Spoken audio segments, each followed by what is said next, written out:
నమస్తే friends, happy Sunday. ఇవాళ అయితే నాటుకోడి కూర ఎలా చేయాలో చూపిస్తాను అనమాట. సో నా స్టైల్లో చూపిస్తాను. ఆవ నూనెతో చేయబోతున్నాను అనమాట. నార్మల్గా అయితే సన్ఫ్లవర్ ఆయిల్, నార్మల్ ఆయిల్తో అయితే ఎప్పుడు చేసుకుంటాం. సో ఇవాళ స్పెషల్గా నేను చేయబోతున్నాను. సో టేస్ట్ కూడా బాగుంటుంది, హెల్త్కి కూడా చాలా మంచిది. ఆ ప్రాసెస్ చెప్తాను. ముందుగా అయితే ప్యాన్ పెట్టుకున్నాను, స్టవ్ ఆన్ చేసి దాంట్లోకి కూరకు తగ్గ ఆయిల్ అయితే పోసేస్తున్నాను అనమాట. ఎందుకంటే నాటుకోళ్ళలో ఆల్రెడీ ఫ్యాట్ ఉంటుంది కాబట్టి, సో అందులో కొంచెం ఫ్యాట్ కంటెంట్ ఉంటుంది కాబట్టి ఆయిల్ కొంచెం తక్కువ యాడ్ చేసుకుంటే సరిపోతుంది. సో ఆయిల్ హీట్ ఎక్కాక కట్ చేసి పెట్టుకున్న ఆనియన్, మిర్చి ఉన్నాయి కదా, అవి దోరగా వేయించుకోవాలి. సో ఈ విధంగా అయితే కట్ చేసుకున్నాను.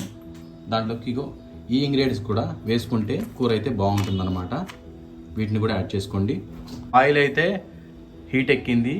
కట్ చేసి పెట్టుకున్న ఆనియన్స్, కొన్ని మిర్చి కొన్ని వేసుకొని వాటిని అయితే దోరగా వేయించుకోవాలన్నమాట.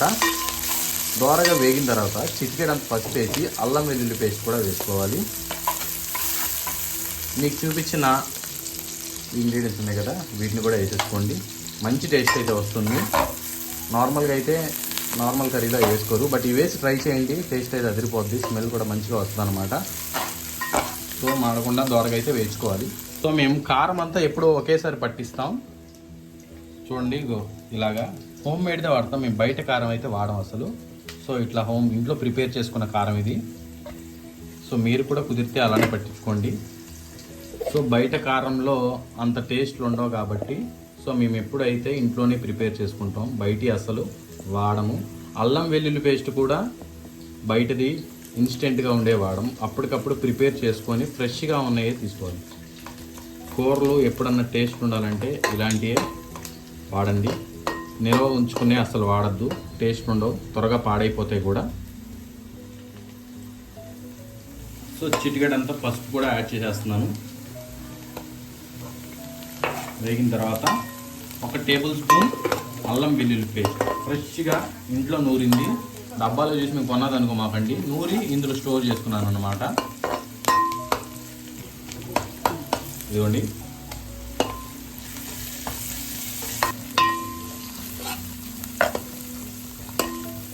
సో చికెన్ యాడ్ చేసేస్తున్నాను ఇప్పుడు. అంటే మిక్స్ చేసుకోవాలి.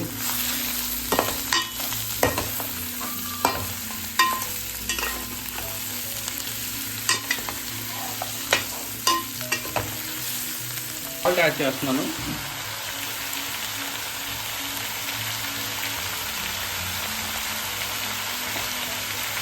సో సాల్ట్ యాడ్ చేసుకొని మనం ఒకసారి మిక్స్ చేసేసుకోవాలి. ముక్కకంతా సాల్ట్ పట్టేలాగా ఒకసారి కలిపి వదిలేస్తే దాంట్లో నీరంతా బయటకు వచ్చేంత వరకు వదిలేయాలన్నమాట. మూత పెట్టేసుకుందాం. సో కూర అవుతూ ఉంటుంది కాబట్టి ఇదో పలావ్ కూడా చేసేసుకుందాము. స్టవ్ ఆన్ చేసి ప్యాన్ పెట్టుకొని ఆయిల్ కూడా పోసేస్తున్నాను. దీంట్లో మాత్రం ఆవు నూనె పోయట్లేదు, నార్మల్ నూనె పోస్తున్నాను పలావ్లోకి. సన్ఫ్లవర్ ఆయిల్తో అయితే పలావ్ రైస్ చేస్తున్నాను. ఆ నూనె యాడ్ చేసేసి దాంట్లోకి ఇప్పుడు ఇక్కడ కనబడుతున్న ఇంగ్రీడియంట్స్ని వేసేసుకోవాలన్నమాట. Okay, right.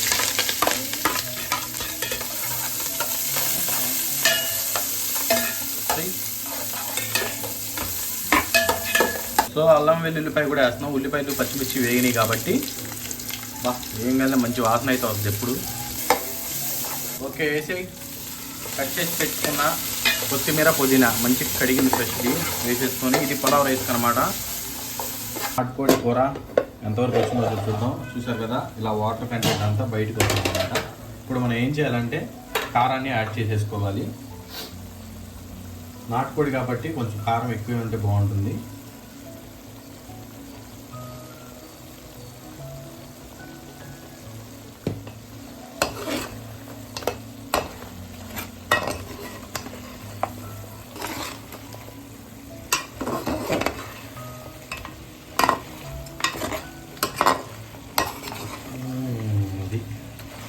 ఇలా ముక్కకి కారం పట్టాలి. కొంచెంసేపు కారం మొత్తం కలిపిన తర్వాత మళ్ళీ కొంచెంసేపు వదిలేస్తే కారం అనేది ముక్కకు పడుతుంది అనమాట. సో ఇది గ్రేవీకి తర్వాత వాటర్ కూడా యాడ్ చేసుకోవాలన్నమాట. ముందైతే కొంచెంసేపు కారం కలిపాం కాబట్టి వదిలేయాలి. తాలింపు వేగింది కాబట్టి దాంట్లోకి వాటర్ యాడ్ చేసేయాలి. ఇప్పుడు నేను చూపించేది కొలుతుంది కదా, దీంతో నిండుగా రైస్ తీసుకుంటే దాంతోనే 2 వాటర్ పోసుకుంటే చాలు, అయిపోతుంది. ఇప్పుడు ఒకటి పోసాను కాబట్టి దాంతో రైస్ తీసుకొని నానబెట్టుకున్నాము. సో అదే కొలతతో 1 బౌల్ రైస్కి 2 బౌల్ వాటర్ పోసేసుకోవాలి. సో వీటిని బాగా తెరలించాలి. తెరలించిన తర్వాత కడిగిచ్చి ఆల్రెడీ నానబెట్టుకున్న బియ్యాన్ని దీంట్లో వేసేసుకోవాలి. అది కూడా చూపిస్తాను. ఉప్పు అయితే యాడ్ చేసేస్తున్నాను. ఒకసారి ఆ ఉప్పు సరిపడా చూసుకొని అప్పుడు బాగా ఉడికిన తర్వాత తెరులుతుండగా ఉన్నప్పుడు కడిగి నానబెట్టుకున్న బియ్యాన్ని దాంట్లో అయితే వేసి యాడ్ చేసేద్దాం. మనకు గ్రేవీ ఎంత కావాలో అన్ని నీళ్ళు అయితే యాడ్ చేసుకోవాలి. ముక్క మునిగేంత వరకు నీళ్లు పోసుకోవాలి. ఎందుకంటే నాటుకోడి కాబట్టి ముక్క ఉడకాలి కాబట్టి ముక్క మునిగేంత వరకు నీళ్లు పోసుకోవాలి. ముక్క మునిగేలాగా నీళ్లు పోసుకున్నాం కదా, దాంట్లో కొంచెం కొత్తిమీర వేసేసుకొని అలాగా పైన కొంచెంసేపు ముక్క ఉడికేంత వరకు మూత పెట్టేసి వదిలేయాలన్నమాట. సో ఒకసారి కూర ఎంతవరకు వచ్చిందో చూద్దాం. అది ఇలా తిరుగుతూ ఉండాలన్నమాట. ముక్క ఉడకాలంటే హై ఫ్లేమ్లో పెట్టుకోండి, దగ్గర ఉండండి, వదిలేసి వెళ్ళిపోమాకండి. వెళ్ళిపోతే కనుక మాడిపోతుంది, కూర పాడైపోతుంది. ఇప్పుడు ఒకసారి చూద్దాం. ఇంకా బాగా తెరలాలన్నమాట. తెరులుతుంది కదా, దీంట్లోకి ఆల్రెడీ కడిగి నానబెట్టుకున్న రైస్ని యాడ్ చేసేస్తున్నాను.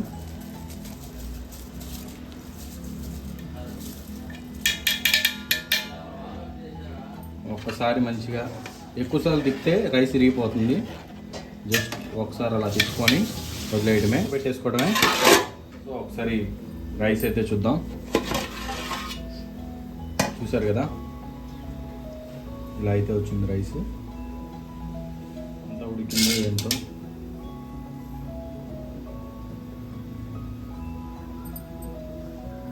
ఇలా వచ్చింది, నేను చూపిస్తాను మీకు.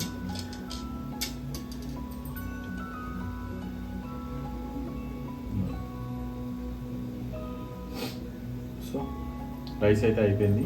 కర్రీ ముక్క ఉడికిందో లేదో ఒకసారి చూద్దాం.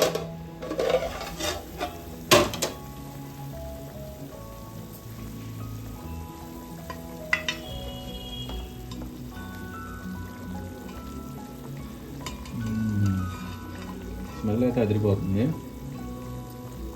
ఉడికిందో లేదో ఉడకల, కొంచెం టైం పట్టిద్ది ఇంకా, ఎందుకంటే నాటుకోడి కదా. సో చికెన్ అయితే ఉడికిపోయింది. దాంట్లోకి లైట్గా చింతపండు రసం అయితే యాడ్ చేస్తున్నాను. నెక్స్ట్ ఎండు కొబ్బరి కూడా వేస్తున్నాను.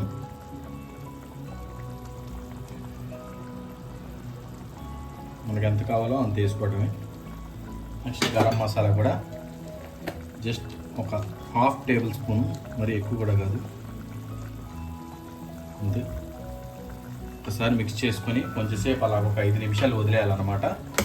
తర్వాత కొత్తిమీర జల్లి దించేసుకోవడమే.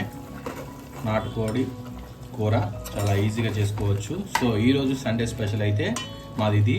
ఈ వీడియో కనుక నచ్చినట్లయితే ముందుగా అయితే లైక్ చేయండి, కుదిరితే షేర్ చేయండి.